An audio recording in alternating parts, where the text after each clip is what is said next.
এই খুনিদের জন্য এত দরদি হয়ে গেলাম, খুনিরা কারাগার থেকে বের হয়ে বিএনপি নেতার বাসায় যাবেন। উনি বিএনপি নেতার কি হয় সেটা বলেন আপনার।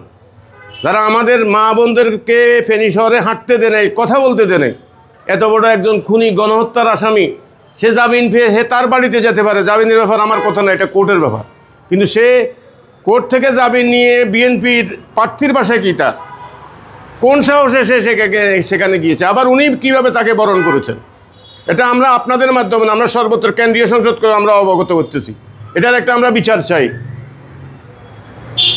যার বাড়িতে গেছেন উনিও তো বাড়িতে থাকতে পারেন না, উনিও তো নিরাপদে ছিলেন না, ওনাকেও তো বাড়িতে ঢুকতে দেওয়া হয়নি। আমরা এত দরদি হয়ে গেলাম, এত দরদি নেতা হয়ে গেলাম, এই খুনিদেরকে আশ্রয় দিব, প্রশ্রয় দিব।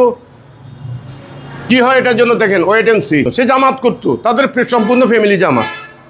কমিশনারি পাওয়ার জন্য নিজামাজারি তাবিজ নিয়ে আওয়ামী লীগে যোগ দিছে। তাবিজের গুণে কমিশনার, জনগণের ভোটে না। সিজারে কমিশনার হয়েছে, ভোটে হয় নাই।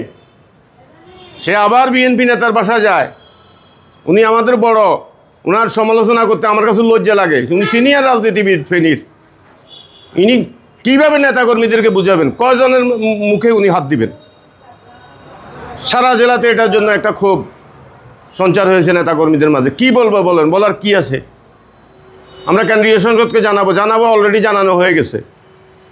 এটার জন্য কি ব্যবস্থা নেই দেখা যাক।